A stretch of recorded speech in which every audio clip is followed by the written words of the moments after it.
auditorium except for the speakers. I'm sorry to remind everybody of this, but if you have a coffee, if you don't mind just finishing it outside and then coming back in so that we're fair to everybody.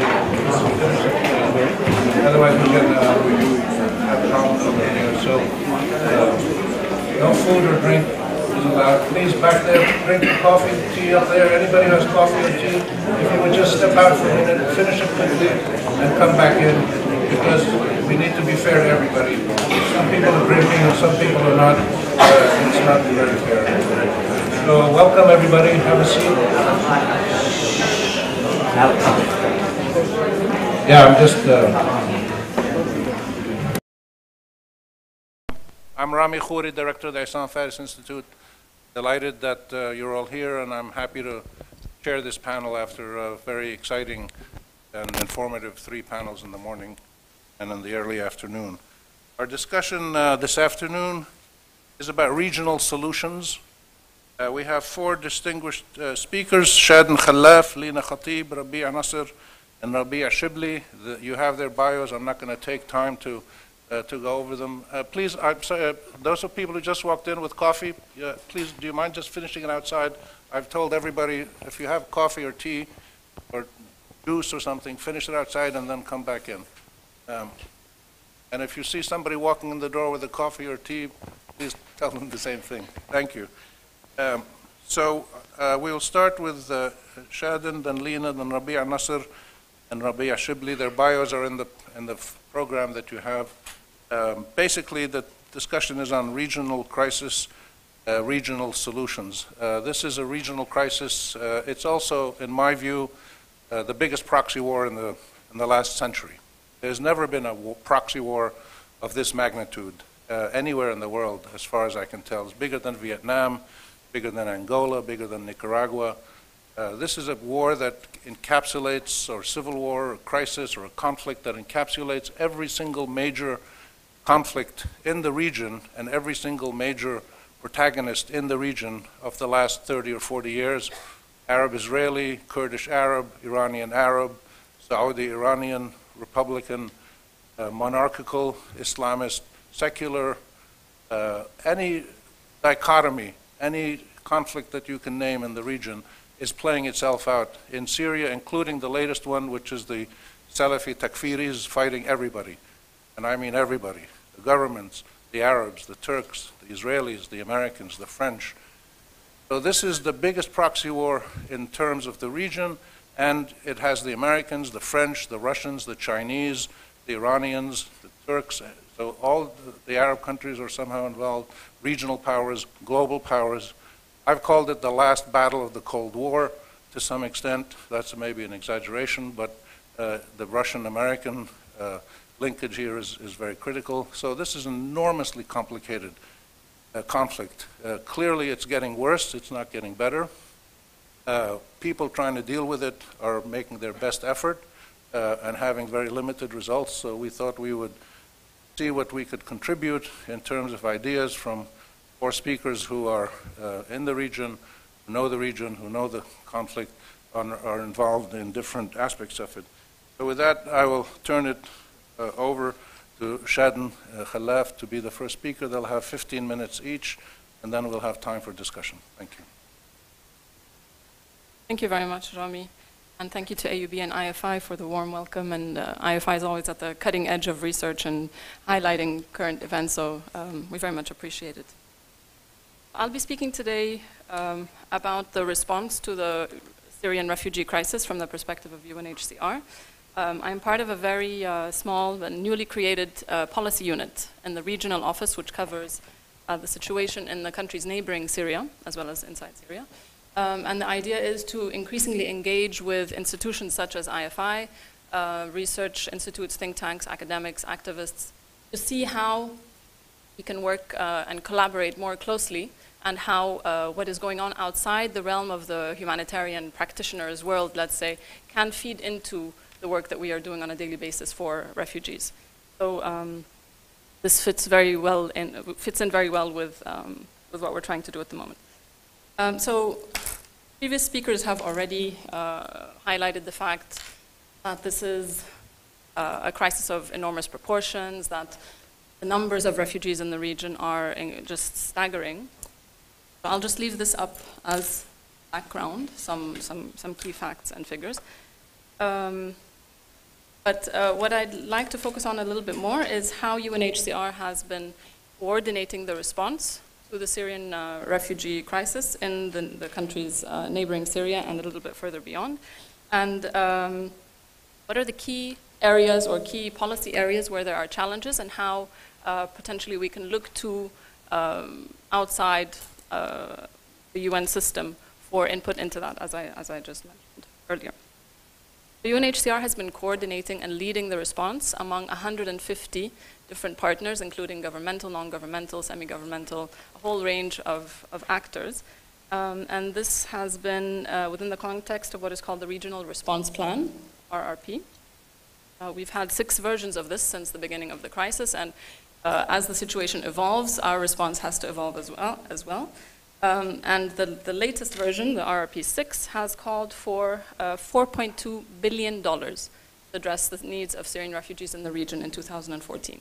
So it's a staggering figure, but it's one that highlights the scope of the activities that we would need to undertake for up to 4.1 million refugees. The expectation, or we are trying to be ready to deal with the needs of up to 4.1 million refugees by the end of this year.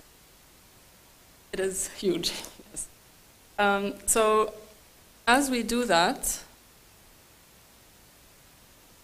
or actually let's think about what some of the key policy challenges facing us are currently and what they may be in the years ahead, given this huge scope. So UNHCR has registered 2.5 million Syrian refugees in the region since the beginning of the conflict.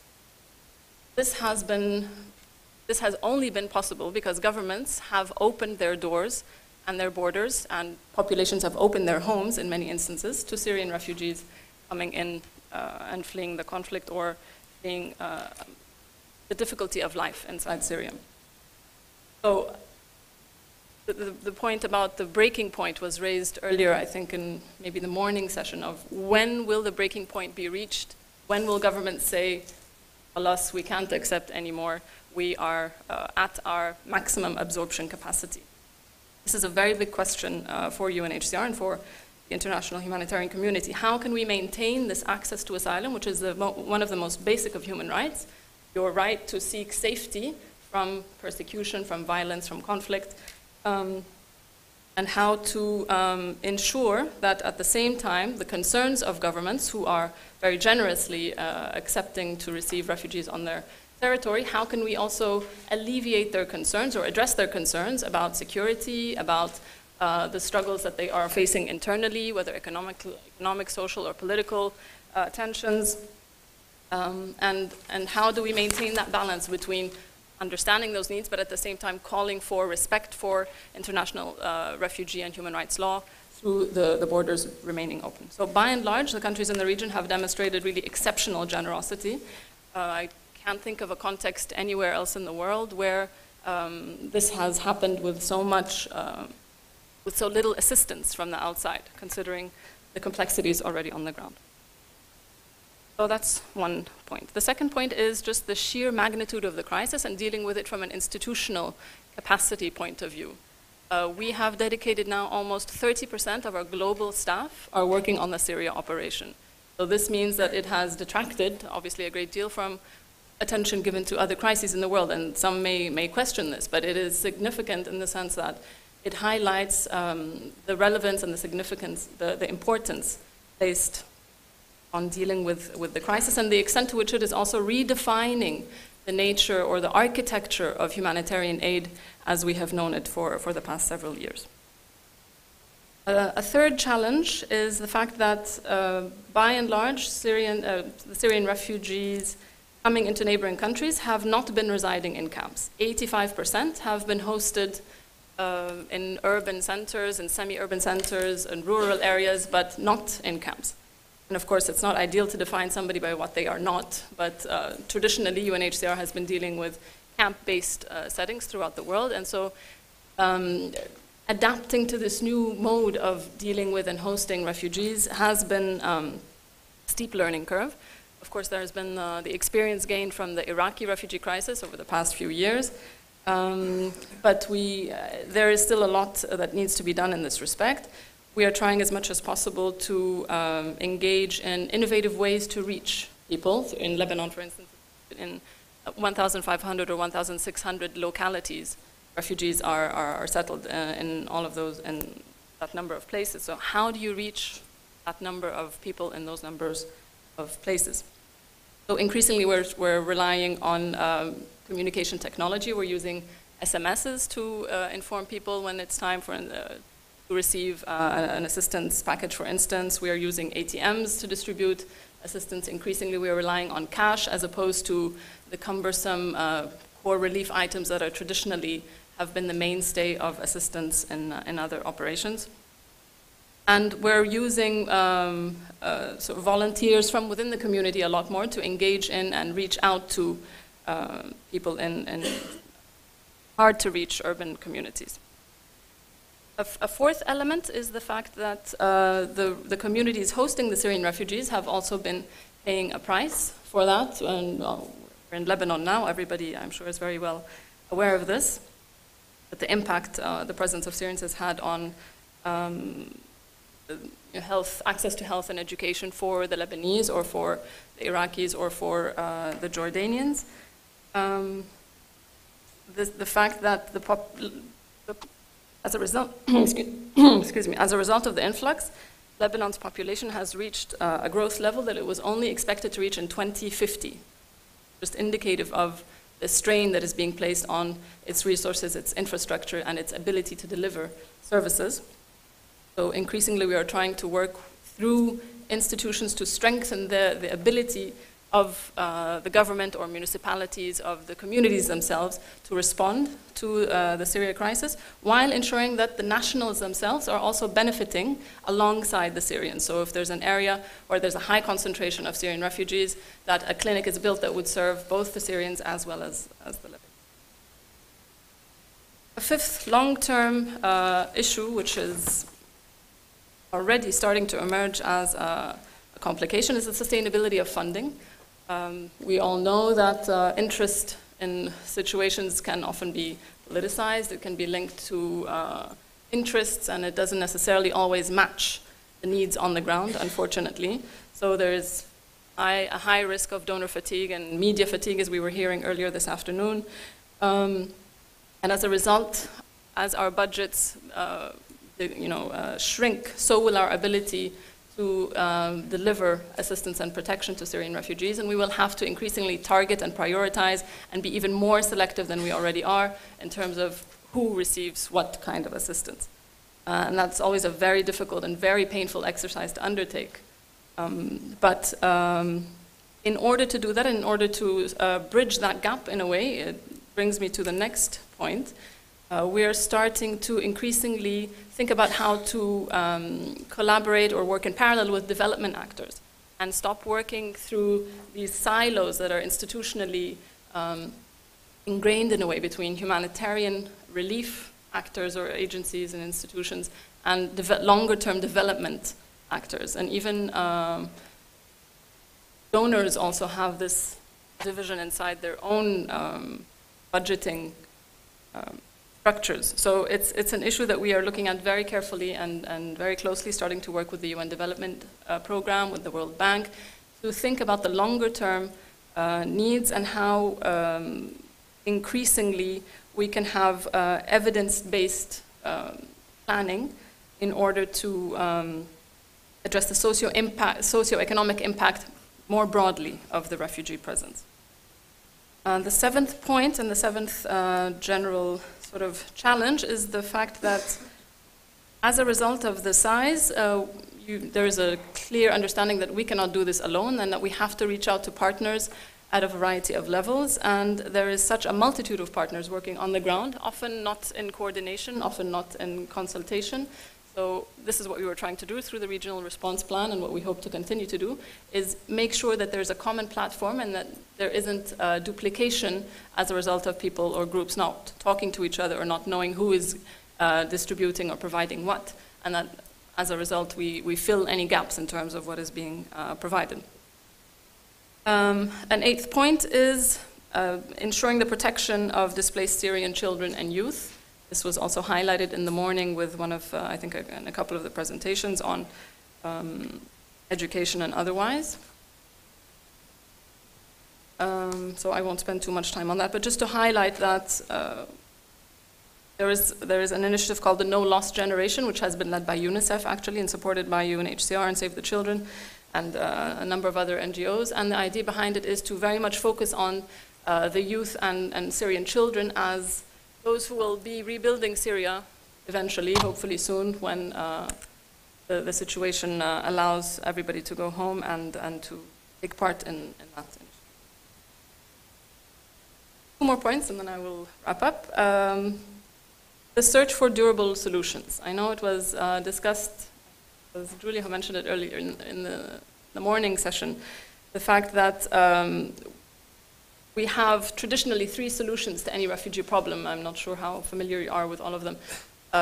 Voluntary repatriation, resettlement to a third country, or integration in the country of asylum. So the third one, for reasons we all know, is not an option here or throughout the region for that matter. And voluntary repatriation, conditions will allow that soon. However, in the meantime, we have to think of alternatives. So in terms of resettlement and moving people to third countries, generally, globally, it's only 1% of the total global population that benefits from resettlement. So it's a very, very minute portion. But we are striving by the end of this year to have 30,000 people resettled to traditional resettlement countries. It's not very much, but it's all dependent on the pledges that are received by receiving countries. And of course, there are issues there that were also highlighted in the morning about adaptability and comfort and so on. And there are instances of people coming back after having been resettled, but that's an issue. That's a separate issue we can. But in the meantime, we generally have to consider how to deal with the issue of temporariness, that is, from a policy perspective of governments, generally the framework through which they view refugees on their territory in the region. So there is always an assumption that these people are here for a short period. We hope to make it as short as possible, with sometimes make it more difficult for them to stay in the interest of them either moving onwards elsewhere or finding alternative options or returning home before it is advisable for them to do so. So we would like to address that to the extent possible and at least make their stay where they are as more bearable, let's say. The 10th point and final point is the volatility of the region and the idea, the concept that things are changing so quickly on the ground in Syria and around it and beyond it as well, so that we have to keep updating our plans and be prepared for a potential deterioration even inside Syria. While we're planning for these 2.5 million people, we still have to have in mind, in the back of our minds, or sometimes not so back of our minds, how would we react if a new outflow came in all of a sudden, or influx, I should say. And how can we continue to uphold the dignity and the rights of these Syrians while being so stretched to the limit in terms of resources and ability. Particularly given the current instability in Iraq, for instance, the impact on the situation of Lebanon. What if things in Lebanon deteriorate to an extent that the Lebanese themselves have even more problems remaining here? What would happen to the Syrians and the Lebanese? So these are things that we have to keep in mind and to consider. And at the end of the day, I think it was, I'll just reiterate something that Rochelle mentioned in the morning about the fact that what we're dealing with is the human cost of a political problem, absolutely. And what we try to do, and what the High Commissioner for Refugees sometimes uses as an example, is we are like, the humanitarian community is like a nurse that is providing a Band-Aid to somebody who actually needs brain surgery. So it's a very insightful comment, I think, and it highlights that we are doing everything we can with limited resources, with structural challenges, when at the end of the day what is required is something much larger than what we as humanitarians can. But we are counting on the support and the collective interest of everybody here and many others like you, and mainly on the resilience of the Syrian people themselves.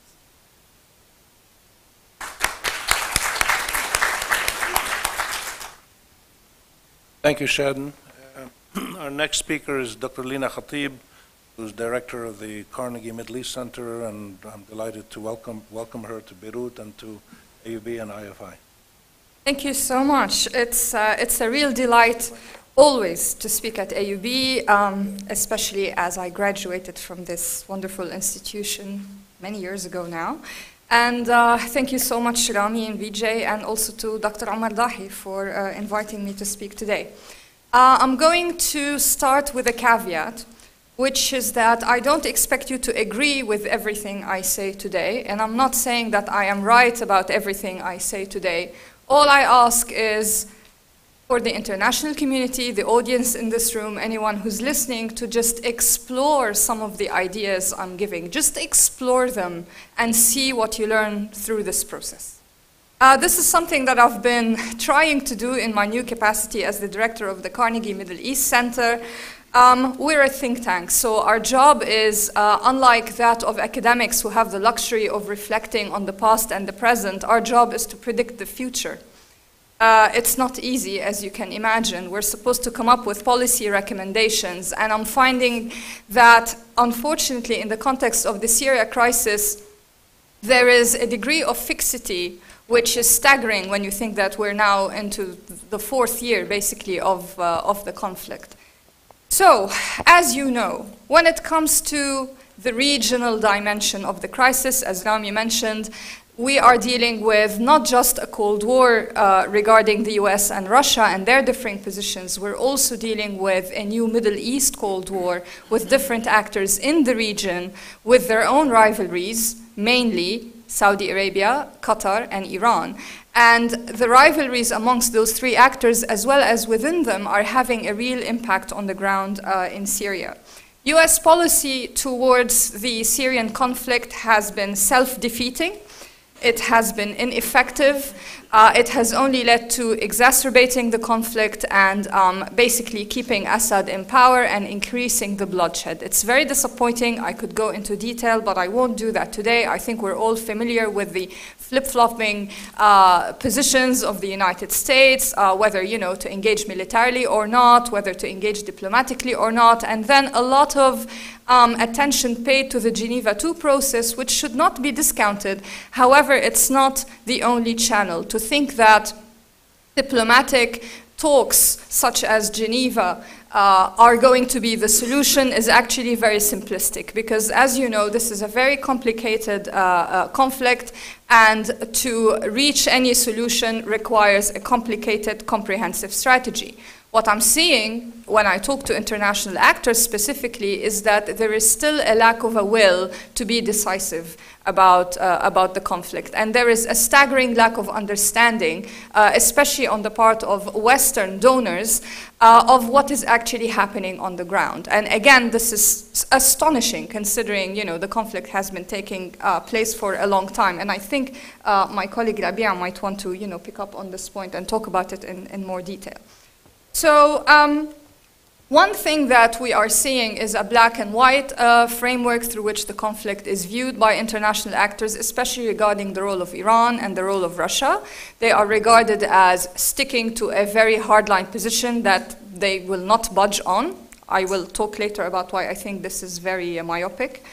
There is also a lot of blame put on the opposition, saying that the opposition is divided, and I'm not saying the opposition is not divided. However, we should remember that part of the reason why the Syrian opposition in all its forms is divided is also because of the engagement of external actors. So in a way, external actors have contributed to the divisions, and then they come and say, oh, but the opposition is divided, so they need to unify, while they're not actually acting in a way that would help them unify.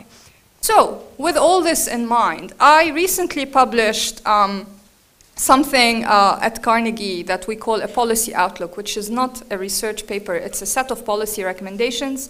It's on our website if anybody wants to get a copy and read it in detail. But today I'm going to pick on a few things that I have diagnosed, which, as I said, all I'm asking is for you to think about them. One thing that the regional actors and international community can do is encourage the expansion of the base of representation of the Syrian opposition. When I'm saying Syrian opposition, I'm not talking about any particular group. I'm talking about anybody who's opposed to the conflict staying in its current form with the prevalence of the Assad regime. And again, you may disagree, but this is how I'm defining it. It's been very easy for Western stakeholders to engage only with familiar actors, those in the diaspora, ignoring a lot of the very viable actors who are doing excellent work on the ground and who really need real support. Unless actors on the ground are engaged in, and unless their own knowledge of local dynamics in Syria that have basically led to the refugee crisis in the first place are understood, we're only going to come up with very shallow solutions to the refugee crisis that very often may not go beyond, giving humanitarian aid. So we need in-depth understanding of social dynamics on the ground, but we also need for effort to actually expand the scope of representation of the Syrian opposition so that it's not equivalent with either the national coalition or jihadists, which seem to be the two kind of, dominant groups that, we hear about all the time when people talk about the Syrian opposition. The West can actually engage in efforts to widen the coalition's engagement with these different actors so that in the future we will not have a coalition and other actors, we'll have a broader representation talking to the international community. The second thing that is needed is strengthening the Syrian opposition's governance capacity within Syria. A lot of what is happening today in terms of international engagement is very much focused on the short term. But assuming that Syrian institutions, both old and new, are going to be there for the long term, just like that, is again very short-sighted. We need to think about what institutions exist in Syria, whether from the days of, the pre-revolution or today. What new institutions have emerged in Syria, and what can be done to strengthen their governance capacity. Because when the dust settles, and it will settle at some point, even though this may take a while, in order to prevent Syria from becoming a failed state, you need to have institutions. And right now we're witnessing the birth of some institutions, as I said, as well as the persistence of some others that need support for them to form a basis for governance in Syria afterwards. And this is a strong measure against the dominant narrative of jihadists will run the place if Assad falls. So when you have organizations or institutions that have a bit of strength, able to govern on a local basis, I'm calling for decentralization as a solution.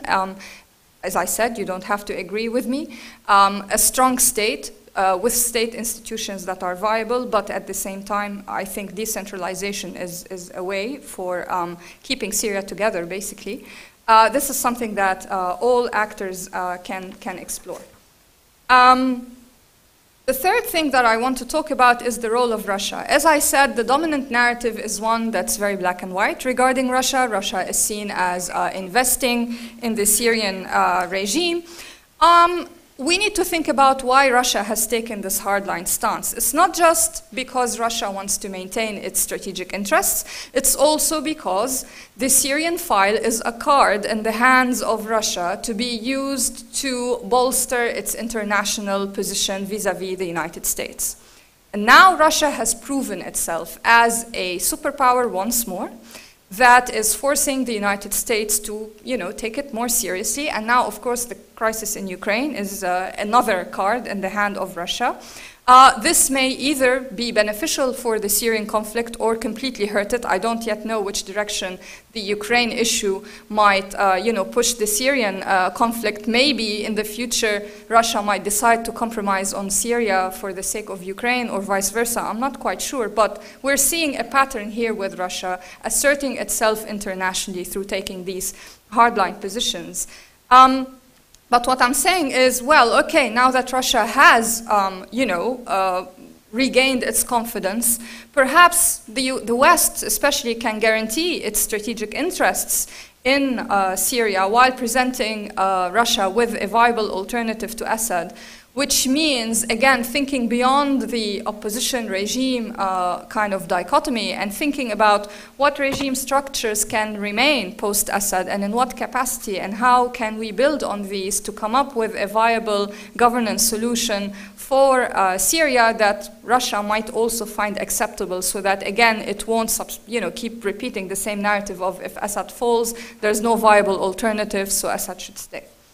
The fourth point here that I will mention, which is not popular whenever I mention this in the States in particular, is that the ongoing nuclear talks with Iran can be used as a platform for a Syria deal. In the US, the dominant narrative in policy circles is that this file is too delicate, it does not have the capacity to absorb yet another item on the agenda, which is Syria. The talks are going really well, why should we add Syria to the mix? I am against this view. I feel that the matter of timing is very important, because there will come a time when Iran might decide that a compromise on Syria is acceptable if it guarantees it the bigger prize of a nuclear deal. And I think the West should explore this as opposed to saying, no, Iran will not compromise on Assad. The fifth point I want to mention is the role of the Gulf. And this is very important because the Saudi-Qatari rivalry has, as you know, contributed to dividing the Syrian opposition.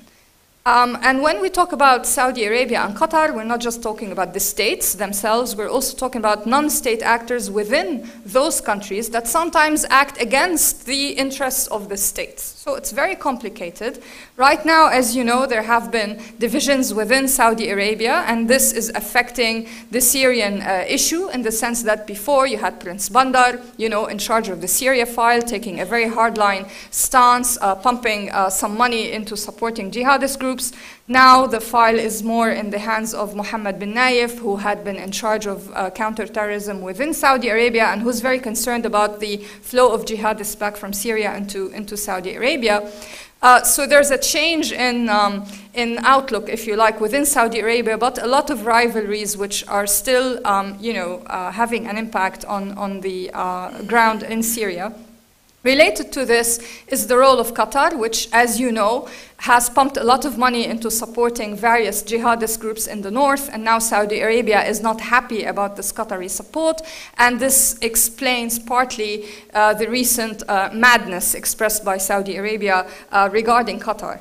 And also, in a way, the Saudi pressure on Qatar has led to, as you know, Qatar supports the Muslim Brotherhood in Syria and elsewhere. So what's happened recently is when Saudi Arabia put pressure on Qatar to support the coalition, part of the Muslim Brotherhood that had said we will not participate in Geneva II went back under the umbrella of the coalition. And now with the Saudi kind of madness towards Qatar, the Muslim Brotherhood itself is finding itself in a very strange, ambivalent position, and it's leading to further fragmentation within the Brotherhood. So this rivalry between Qatar and Saudi Arabia is not just fragmenting, groups, it's fragmenting groups from within in the opposition, and this is bad news.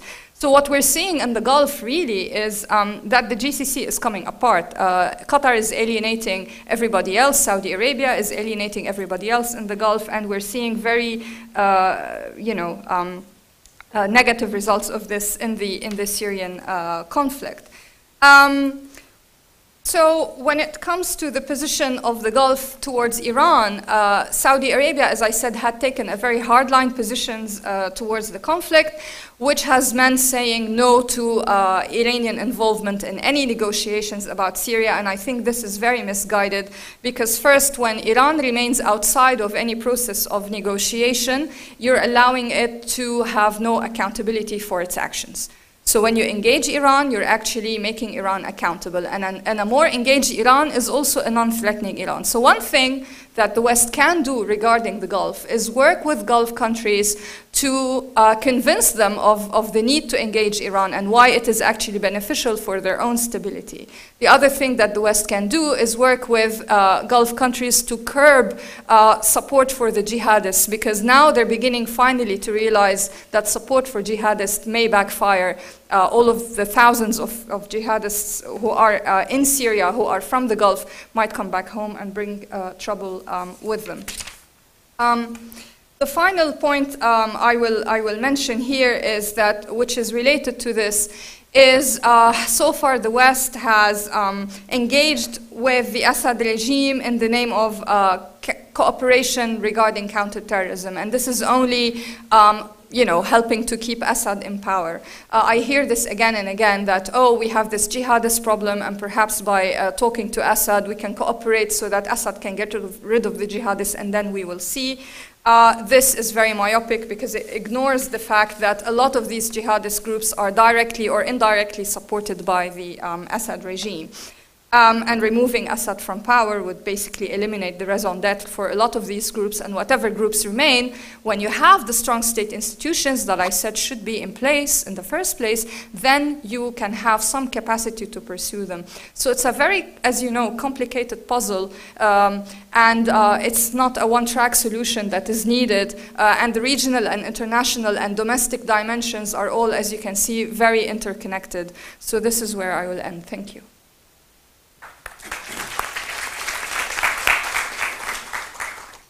Our next speaker is Rabia Nasser from Syrian Center for Policy Research, and happy to welcome Rabia back. We worked together about 5 years ago when we were doing some analysis of policy making and decision making in different Arab countries, and then we went on to head a policy institute in Damascus. Thank you very much.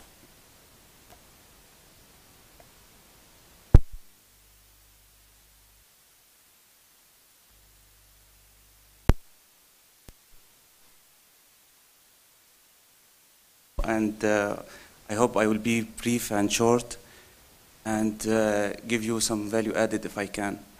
I'm talking on behalf of my colleagues in the Syrian Center for Policy Research. We are an independent think tank, and we are based in Damascus, and we are trying to work in this situation to find evidence-based policy to support the exit strategy for the future of the Syrian people. Now, the question is why we are putting a lot of efforts in terms of human resources and material resources, and we felt that we are in the wrong direction. There's a lot of research on the socioeconomic root and impact of the crisis we started before. And we concentrate in this research on what is the ultimate root or the basic or key roots of the crisis in Syria. And according to our research, there is the key roots in the institutions. Institutions in the broad definition as rules of the game in the society.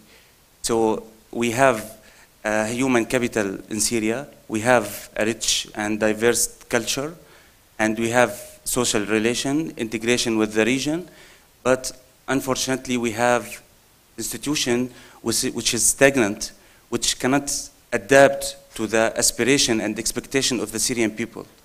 So we think that this is the key for this clash between the Syrian society and the institutions and what we call it the tyranny. Now, this is the social movement for us is a movement started in March 2011, called for freedom and for a better life, for dignity. And it's not about poverty, because you will see, okay, I can't just put all the figures, but before it wasn't an issue of poverty for the Syrian people, it was an issue of political depression, and this is the key for the future to understand this route. Now, this is the situational bottleneck explosion, if we can say that, in 2011, didn't reflected in an democratic and organized vision for the Syrian people. The vision was not clear for most of us, and we said that there is a lot of subjugating powers who was benefited from the conflict, benefited from the armed conflict, because we think that the armed conflict play an important role in diverted the movement of the Syrian people toward a better future. Now, I will give you some examples about that, but the key thing that I will present today is how this violence, this armed conflict, will be sustained if we continue with the same policies. The first thing to understand, and this is very important for the refugees, because if the machine of refugees or the engine of refugees, which is the conflict in Syria, continue, the region will suffer more and more. And what we are doing at the very end of it as humanitarian support for the refugees will not end this catastrophe. So we should go to the root to understand and to remove or solve or decompose this engine of catastrophe of the Syrian refugees and other migrants. If you can see the charts that Syria within 3 years now, according to our projection, and the report will be launched just in 2 weeks with all the methodology and details. I just put some standardized sources of growth to see the losses of the Syrian economy. And you can see that the GDP now is 40%, almost 40% of the GDP in 2013. The capital stock, including the dwellings and the residential buildings and all the equipment, is now less than 50%. You know, this is the build of the history of the Syria. Now we have less than 50% of this. Unemployment is more than 50%. Student enrollment is less than 50%. Life expectancy is, we lost 12 years of life expectancy, and this is a very dangerous projection for the future, that and reflecting all the development of indicators in Syria. So you can understand more what is happening inside the country. Of course, in terms of institutions, we have a collapse in the performance of institutions, let alone that institutions in the broad way, that we have informal institutions, which we will talk about, which is the conflict institutions. I didn't hear today about the migrants. There is the refugees, Syrian refugees, but there is the people with savings who migrated. This is not a voluntary migration. They migrated because they want to avoid the conflict. So, and they are not refugees because they don't ask for subsidies. So they are affected by the crisis, and they are, according to our projections, is more than 1.5 million people, besides the refugees. Of course, you have the displaced persons. We have almost 6 million displaced persons inside the country, and all of them are potential refugees if the conflict continue. So just this is, you put you on the picture of in the center of the problem. Now we think that the Syrian crisis affecting the development in the whole region. So it's not just about the refugees. There is a very big problem, including the destruction of production chains between Syria and the neighbors. Destruction, the collapse in the demand. There is a very important demand, as Syria demanding the goods and services from the neighboring countries, besides the oil and the power channels and the transit through the Syrian ground. This will give a negative externalities or spill over all the region. We already saw a lot of this, including the flow of capital. It's not just from Syria to the neighboring country, it's from the whole region because of the business uncertainty which created due to Syrian crisis. Now, it's not just about a collapse. It's about reallocation of resources from productive sectors to destruction, to the armed conflict. And this is very systematic process. There is an institutions who are supporting the continuance of this conflict. And they have a lot of incentives, economic incentives, social incentives, and institutional incentives. This is what we think the most dangerous thing we have to deal with.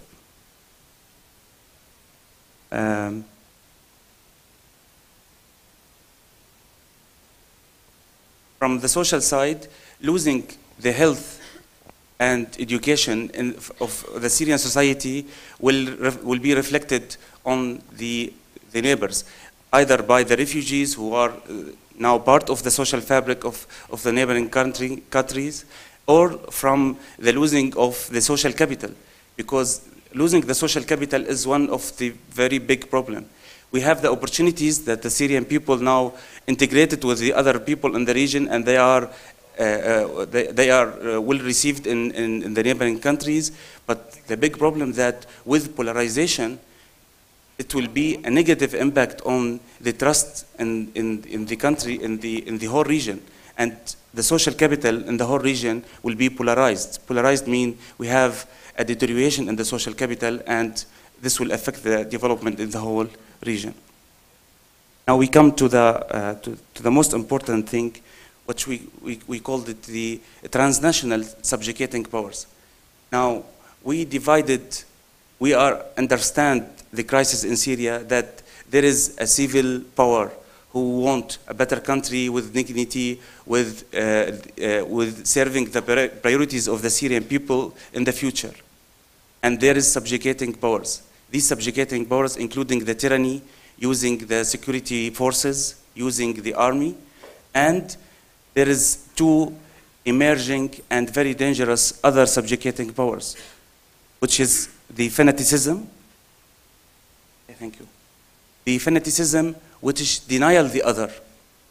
And this is against all of the social movement, that I want to accept the other, I want to integrate the other. Now fanaticism is rejecting the other, and fundamentalism, which is eliminating the others. Now the problem that there is overlapping between these three powers, and unfortunately there is a very big international support for them. Just to give you some example about that, the trade of weapon now is serving the continuing of conflict in Syria. The oil resources from the government side and from the opposition side uses to fuel the continuing of this armed conflict, which will be sustained if we let these institutions there. And I think this will be a kind of answer for the previous discussion about why we don't understand. Yes, we want a better country, but if you want a better country, you will not celebrate if the other killed or the other arrested or the other damaged. You need to be with an institution which is represent your vision. Your vision as a Syrian society or Lebanese society or Jordanian society is to have a better country, to have more empowerment, to have fair and just opportunities for all, and this will not be through subjugating powers who refuse to understand or negotiate or to look for the other as a human being and need respect. Now, since we are talking about a regional connection, transnational organized conflict-related networks, the goods which come to support the armed parties, and I said armed parties, is coming from regional and international support. So there is a very huge network around the world who is continuing to support this catastrophe. So first of all, we have to understand that supporting the civil society power doesn't mean that we support any of the subjugating one. The civil society and the priorities of the Syrian society is to go to more, to go to the country which respects the human being, respect the human rights, and not dealing with as instrumental I will use some of the subjugating powers to reach this point. This will not happen using this dirty tool. The other thing is reconnect the society's priorities.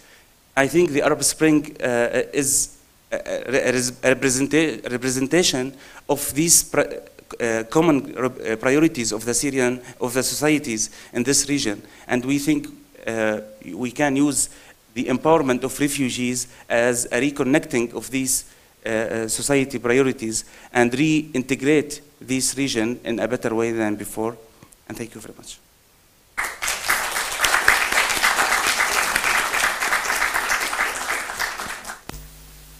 Our last speaker is Dr. Rabia Shibley from AUB, who has been very involved over the years in on-the-ground work in Lebanon in particular, and is working with us on innovative ideas on how to address the needs of refugees and host communities at the same time. Fadal.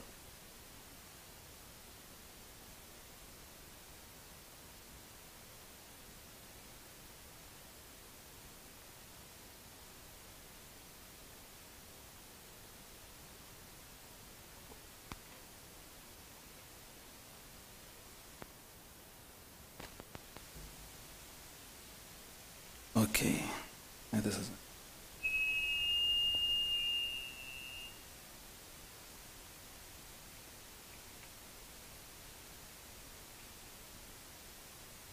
Thank you, Rami, and the whole team in IFI for supporting this research and inviting me to this conference. I just need to put it in the context of work that we're doing as Center of Civic Engagement and the AUB Task Force for tackling the Syria Relief Project.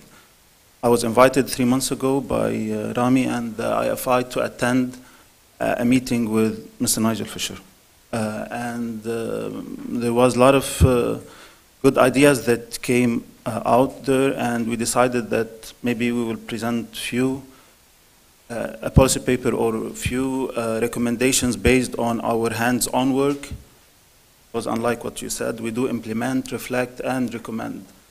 Our work is very much based on our daily experience and involvement in working with the refugees and a lot of international and local NGOs and policymakers.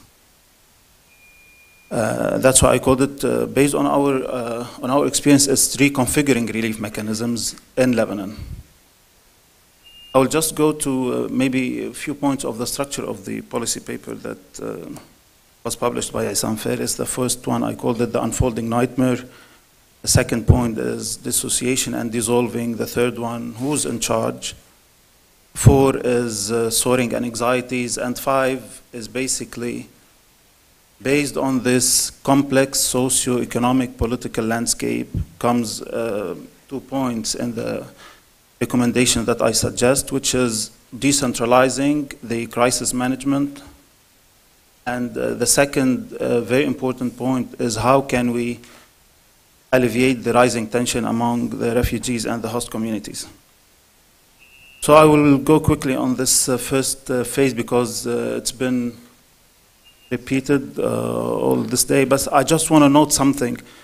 I've been seriously working on this maybe presentation because since 3 months I've been developing it, and since last week till this week the number jumped by almost 50,000. These are few indicators. I just want to mention them directly. It's around 30% of the Lebanese population, and like Lena have said, Shaden have said, the projected number of the Lebanese population by 2040 will be 4.75. We have exceeded that number by far by today, taking into consideration that the existing infrastructure that Lebanon has is a very weak one. Second point, the influx. 7,000 enter every day and 6,000 await registration, which by simple calculation, this is, with a modest calculation, it's 50,000 every month, which is the size of a town or not a city in Lebanon.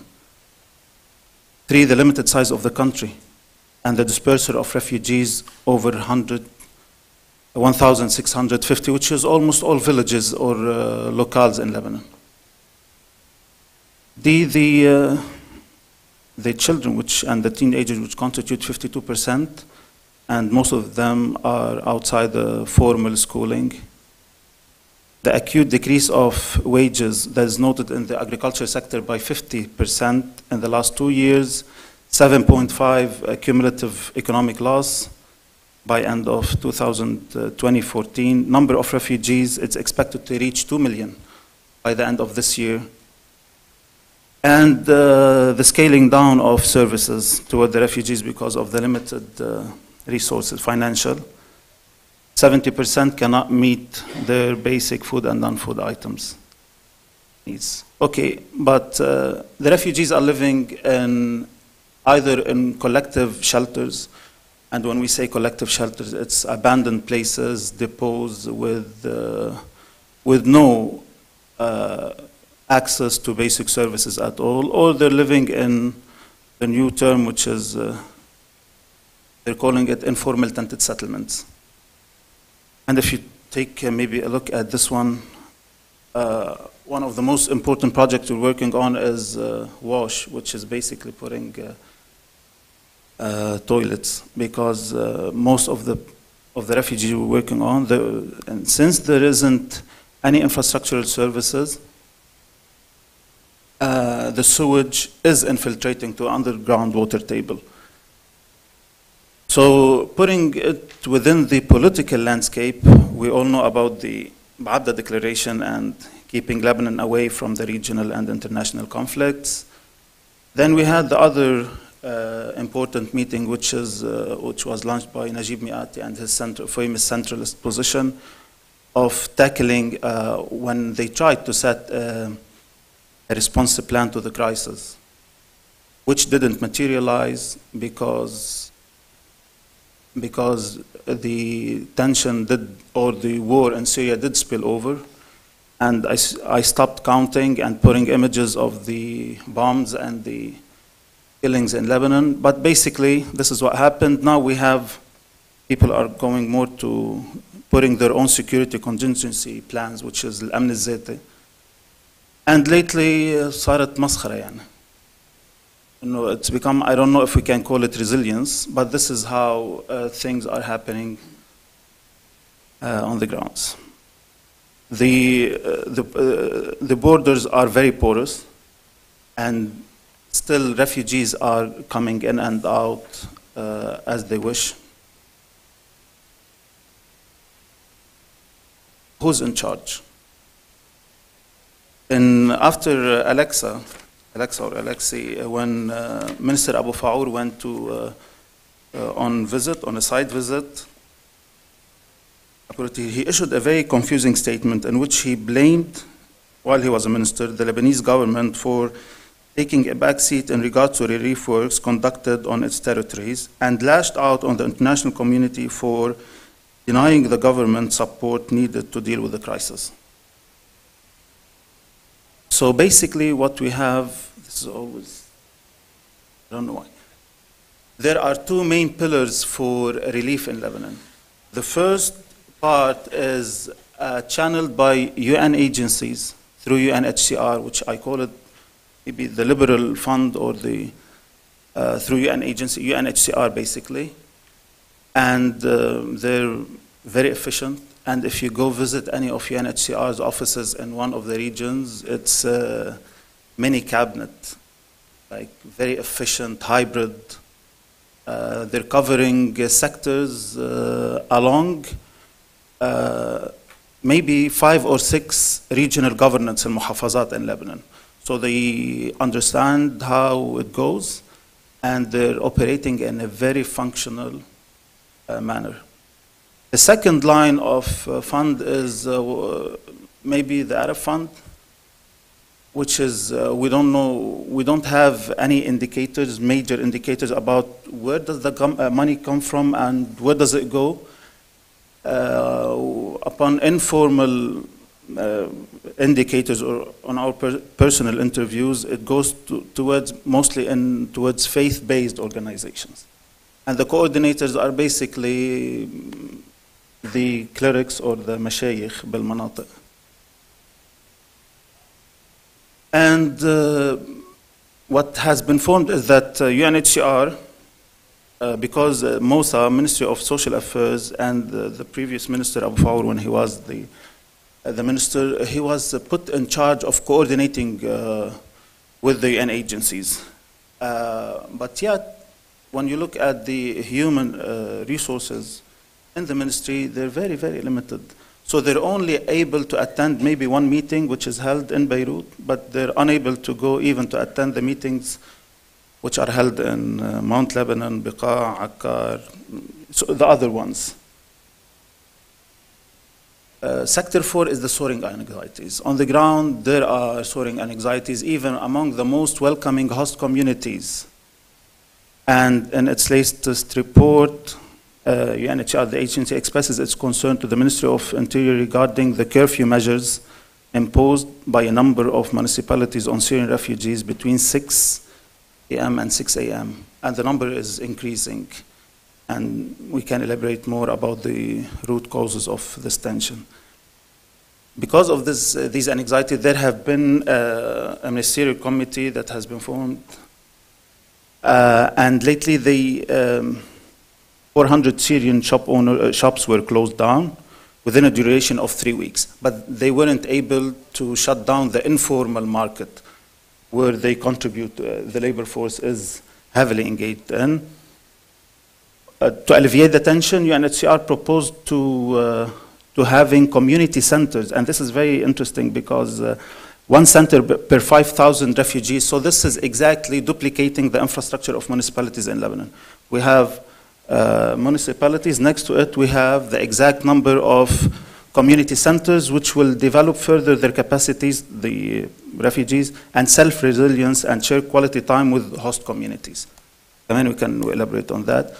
So basically, this is what's happening. In Lebanon, this is the structure, the governance structure, which is about the central government. Then the second level are the governance and the muhafazat. And the third one is the aqdiya, government offices, municipalities, and union. On the other side, targeting the refugees, we have the UN agencies, the faith-based organization, which are directly targeting the refugees, and UNHCR is simply kind of updating the central government of what is happening. And there is a major divide. There's a major divide between the local authorities in Lebanon and the international and maybe the local NGOs who are tackling the refugees.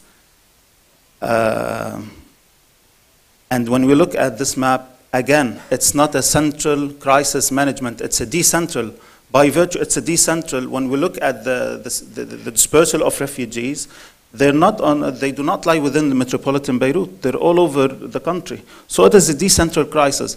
One of the main recommendations that we set, and we've been discussing with the policymakers, is that you're going to still have the same structure.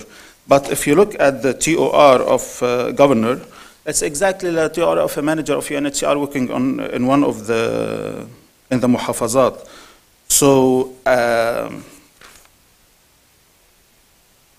I'm trying to find that. So the thing is, we will still have the same existing structure, but next to it, the governor, there's something by law in 1972, it has been, a decree has been issued of Muhafaza Council, which is basically was supposed to deal with crisis with balanced development.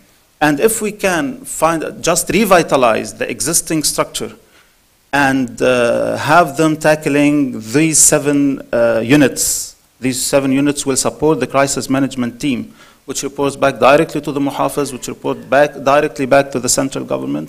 And we definitely, in this regard, we need the input of the international agencies. We need them to work with us on capacity building, empowerment. We need the support of the financial support of the Arab Fund. We need any possible support, but we need to sustain and empower local existing authorities. This is a must. One of the units which I call, which focuses on the other main important point, which is alleviating tension between refugees and host communities. I call it engaging refugees in municipal public works along ecological lines. This is something that also we can discuss. The role, the conceptual, the role of universities is very important, and the think tanks is very important in conceptualizing ways to implement these strategies. And on the other hand, we need the implementation role of the governments and the unions or the municipalities.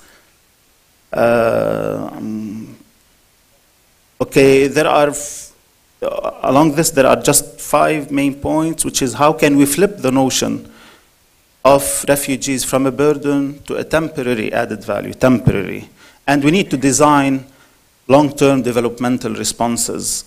A key thing is that we need to look into temporary job vouchers so that we can decrease this culture of dependency.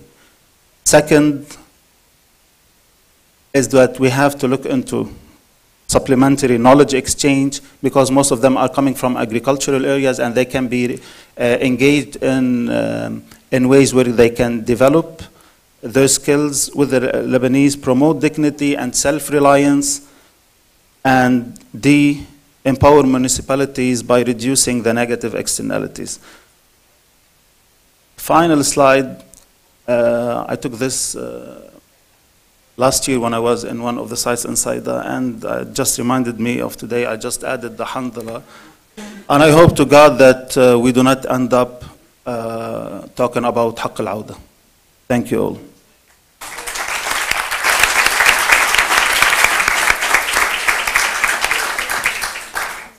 Thank you to all 4 speakers. It's quite interesting and important and relevant that we have really 4 of the critical dimensions here with the different speakers: the internal conditions in Syria and the exercise and resistance of power, the regional situation and the global situation, the international community through at least the international organizations, through the UN, HCR and others, and a very local-based analysis of how to address these issues. So I think that covers a lot of the actual main problems. The question is, what are the answers? I'd like to just ask one question of the panelists, and then we'll open it to the floor.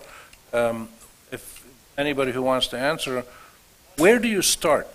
The Arab world, the Syrian government, the opposition, everybody involved has not been able to find a workable prioritization structure to start doing something. Geneva was an attempt, and there's a lot of secret back channel talks going on. Most of them probably won't succeed. So if you were to advise the governments and the UN and others, what's the most important thing to do that might possibly get movement on some of the others? Okay, I think it's the first recommendation that I mentioned, which is broaden the base of engagement. Because not only will this increase understanding outside, when you talk to people who are easily accessible, you know, who are based in the diaspora, you're only getting one part of the story. So you need to talk to, I always say this when I talk to international organizations, don't talk to people like us, because that's the easiest thing you can do. People who speak English, who, you know, run, you know, certain Western style NGOs, that's very easy. Talk to people in rural areas, talk to people in marginalized areas, be on the ground as much as possible. This is not happening enough. So widening engagement increases knowledge, increases effectiveness, but also when you engage all these different actors, you're also acting indirectly to bring them together. And this will serve to alleviate some of the divisions that are currently happening within the Syrian population. So, you know, they are attempting to talk to one another, but there's a lot of mistrust still. And perhaps by doing this, you know, we can help build trust among Syrians themselves as well.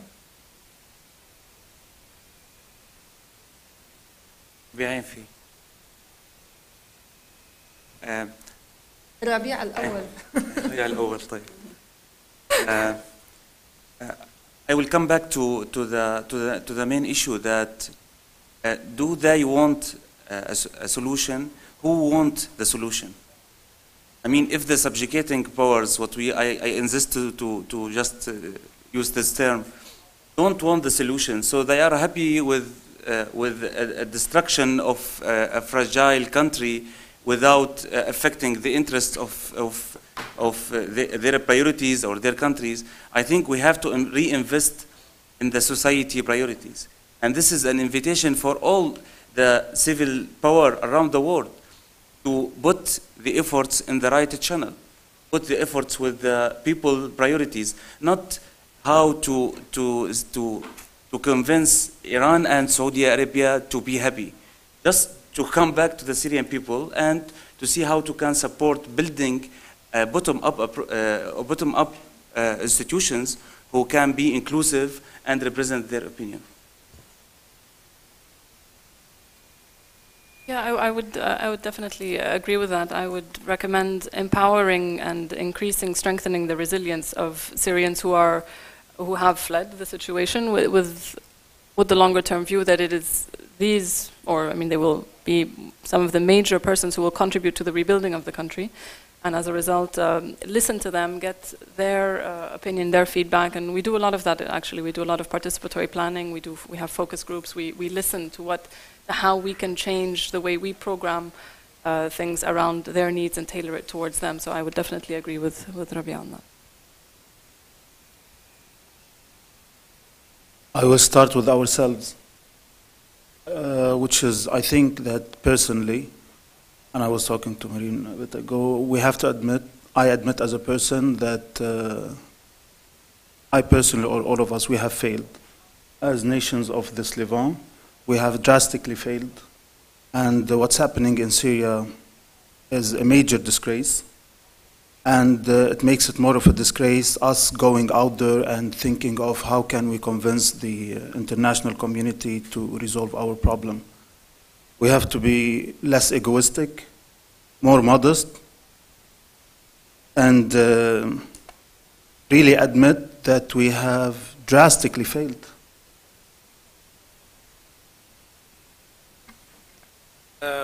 Let's take those three up there in the back.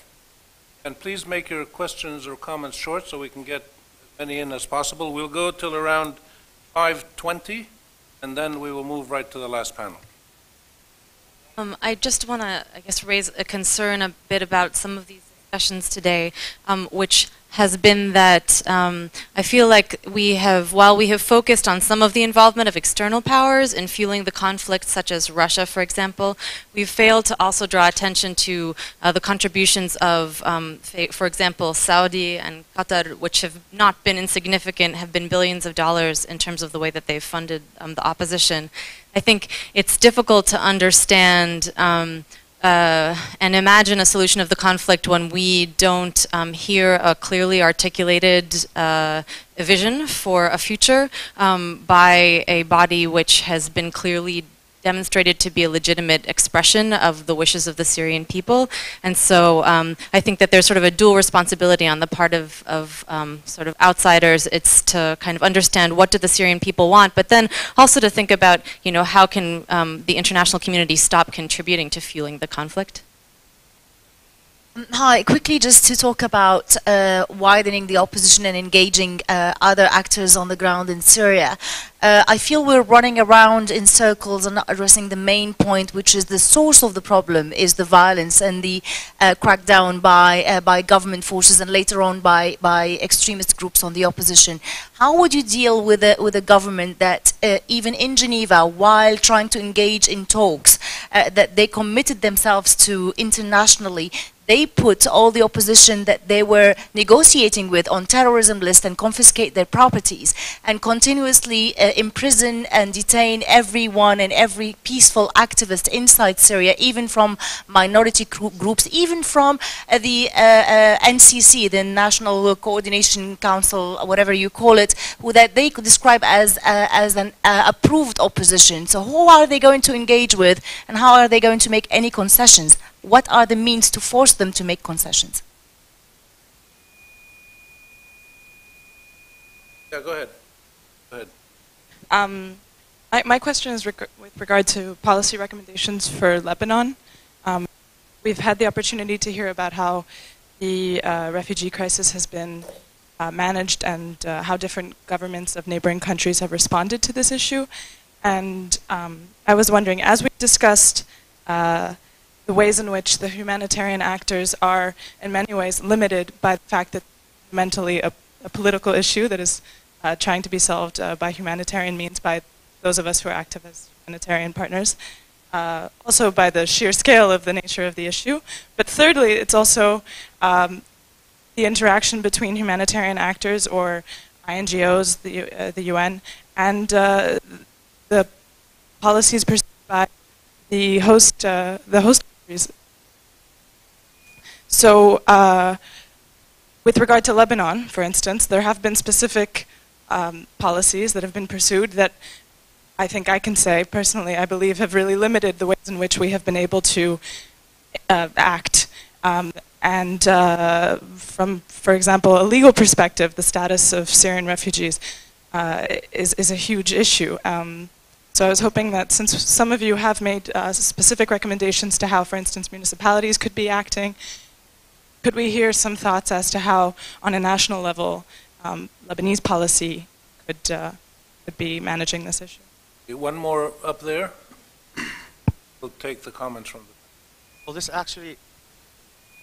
So this totally dovetails with the earlier question to Dr. Al-Khatib, I think, about broadening the base of the opposition. And this is coming from a Syrian who's been following the mess of the opposition over the past 3 years while actually supporting it, you know? So just to be clear, it just seems to me that this pretext of broadening the base or the representative capacity of the opposition was actually used as a pretext for local, regional and international players to meddle into every single initiative, whether inside the country or outside the country, to form a legitimate representative body for the opposition. And so I'm not just talking about the national coalition, for instance, and the way, for instance, like Saudi Arabia would come and say, well, this is not representative because we want our people, or the US doing the same. But even when we talk about the local councils in like the smallest villages, in the liberated zones in the north, international money or sometimes even internationally funded NGOs would come to the border areas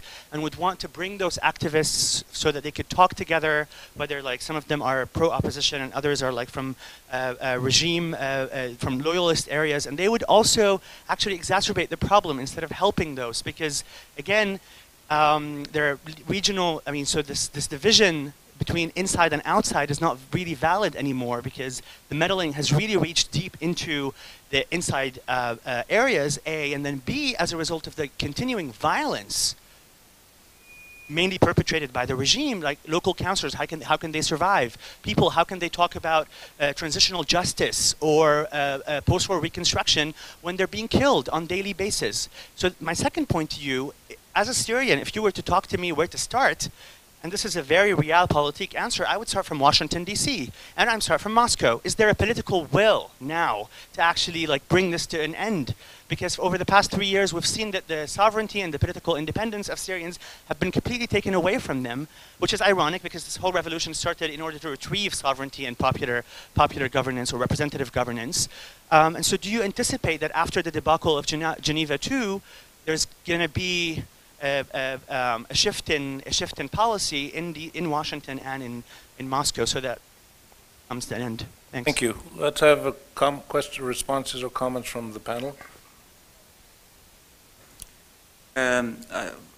Just two comments. The first one is talking about the subjugating powers, is including Russia and America, I mean, and Saudi Arabia and Iran, who's supporting, fueling the armed conflict. So I mean, you can weight it. We have a research on doing what is the weighting power of each of them. But this is not the issue. The issue that they are supporting the wrong strategy for the Syrian, which is not aligned with the Syrian people. Regarding Lena's question about whose start, yes, the tyranny is the cause, and we said that the cause of the crisis, because it's now a crisis, is the behavior of the tyranny power. But if you want to survive, if you want to achieve your goal, you have to stick to your vision. Now, if this vision is about dignity and freedom, you are not allowed to divert from that if you believe in the Syrian people. And I think this is a big problem for all these powers, which is surviving because of the regional and international support. They don't believe in the Syrian society. If you believe in the people, I know this look like a naive assumption that do you believe in the people or not, but I mean, Tunisia, Egypt, Syria is a proof that the society has a power and has a big power to change. Now, do you believe that we can represent the society priorities in an institution to continue? This is the problem. The society is not convinced with the strategies on the table. We need to create, to include, to establish a new institution which is closer to the civil power in Syria and in the world, actually. Okay, I'll start with how can we force the regime to make concessions, because right now it's just not interested in compromise, and why should it compromise? It believes it's winning.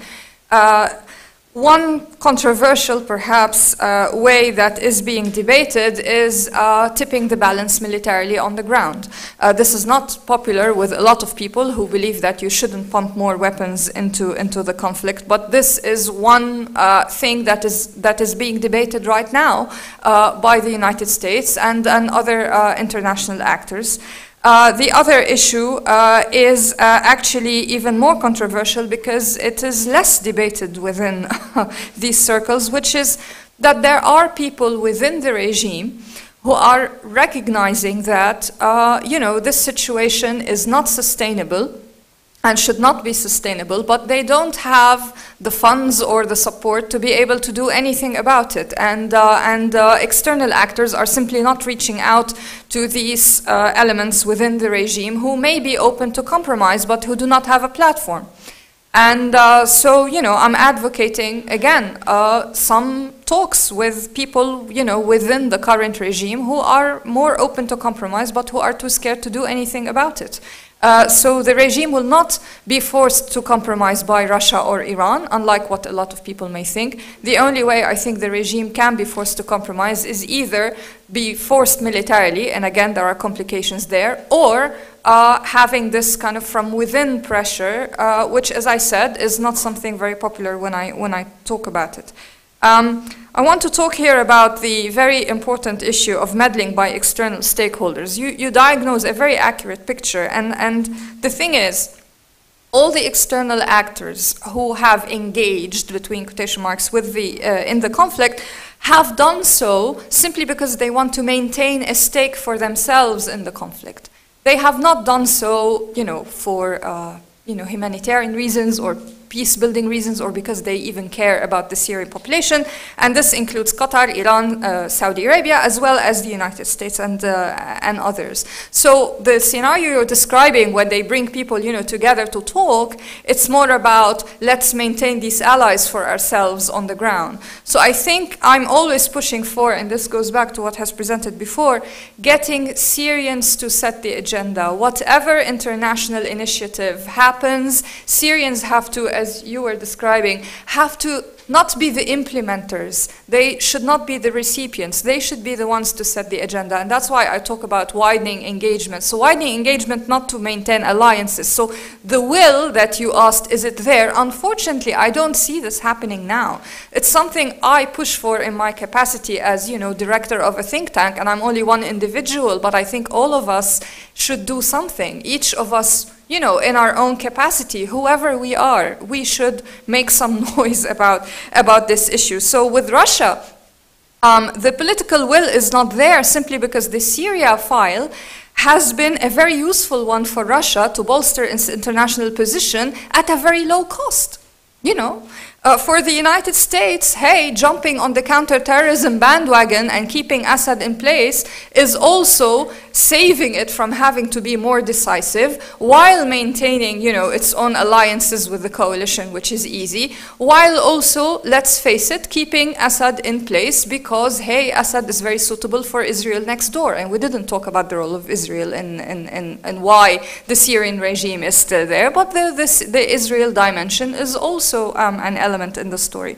Right now, as I said, you know, I try to get attention, as I said, to some of the issues I mentioned. I'm not optimistic that the international community has changed its mind, but there are some openings that we can work on, and I think, you know, starting this conversation is perhaps one thing we can do, and this is something that at least I'm trying, and I think we can all try. Thank you. Yes, just to address the point quickly on the policies of host governments. I think we're all aware that this is a region that is no stranger to conflict and ensuing displacement. I mean, since the Palestinian crisis to the Iraqi and in between, Sudanese refugees have also been present throughout the region, Somalis and others, and now of course with the Syrians. Displacement is a fact of life in the region, and yet we have a tendency to sweep it under the carpet, or we are averse to dealing with it in an institutional and structured and long-term manner. And some may see that this allows flexibility in terms of responding to the different situations as they arise, but others would in fact criticize that, as you, I guess, were hinting at, in terms of not allowing for predictability or equality in terms of standards for all refugees. This is an issue, in fact, just a side note, this is an issue that is emerging very clearly today throughout the region. The fact that Syrian refugees, despite the limitations in terms of resources and so on, are still receiving much more than refugees from other countries in the region who've been there for longer, whose resources have probably already dried up much faster. And this is an issue that we have to be very careful of, and we are trying to meaningfully address it. But the fragility of the protection regime in the region, let's say, is definitely an issue, and it has been for historic and political reasons mainly. So most countries in the region have not signed the 1951 Convention, as you may know, relating to the status of refugees, yet at the same time, almost oddly, have opened their borders wide open, which many countries who have signed the 1951 Convention might not necessarily have done had they been faced with the same kind of influx. So I think we have to be a little bit open-minded in a way in terms of how we approach it, while maintaining, of course, the basic principles. I mean, UNHCR very much welcomes the fact that Syrians are allowed access to basic services throughout most of the region, which again might not necessarily have been the case in other countries who have signed on to the legal instruments calling for this. So it's a dichotomy that we have to address very delicately and carefully and strategically. Yeah, I will address first the questions that have been raised, and I will have like 2 points to raise. First, me, the pragmatic, hands-on doer. The second one as the preacher. So as the hands-on pragmatic work, all international agencies represented by UNHCR and the others need to seriously rethink the way they are operating now concerning relief efforts in Lebanon. It is backfiring on them, on the Lebanese population, and most importantly on the Syrian refugees. Things as has been evolving since the last 3 years are not sustainable. We are looking for a disaster, which is a crisis, which the lowest modest estimate it's going to be ongoing for the coming maybe 7 or 10 years. And you know, all the proposal that you're writing is based on a 5-year plan. So we're looking at least 10 years crisis. You cannot sustain, the international community cannot sustain disconnectedness from engaging with local authorities, although we all know about that Lebanon is 127 on the list of corruption. We all know all about these things, and we know how, if someone needs to empower existing authorities, how these things can be empowered. We have a lot of information about that. On the other hand, the Lebanese community cannot sustain denial. The crisis has hit. It is one of the most serious. It's not an earthquake. It's unfolding every day, and it's exacerbating every day. We need to rethink the way we perceived this geography 3 years ago, and how are we going to interact with it for the coming few years. And does the idea of minorities belt, is it a serious assumption? Are we looking into a new political geography, and then how to deal with it? So these are big questions, but then we have to locate and empower existing authorities represented by muhafazat. We have set a comprehensive strategy for that. It's open to debate to anyone, but as long as there isn't any alternative process, we have to go there. Things as been happening with UN agencies are not sustainable. Me as a preacher, I'm really sick and tired of asking Moscow and Washington what to do.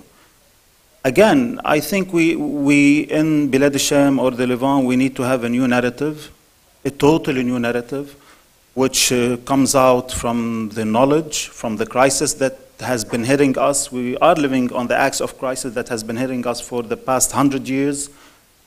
And maybe the craziest thing I call for is, again, admit that we have failed. And let's reset. Thank you. Well, thank you to the panelists for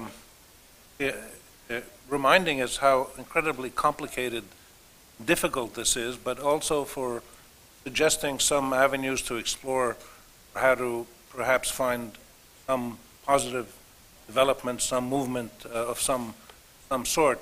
Clearly, the key is to have more of this kind of engagement, people at community level, NGOs, international NGOs, UN, foreign donors, Lebanese citizens, Syrians, academics. We need to have a much more intensive analysis, and particularly by people who have power, which means people who have money and people who have guns, because those are the only two sources of power that really count right now. There are other sources of power, but the guns and the money are what are driving the process, and everybody who has either of those two must be involved in this. So please join me in thanking the panelists, and we'll take just a very short 3-minute break for the next panel.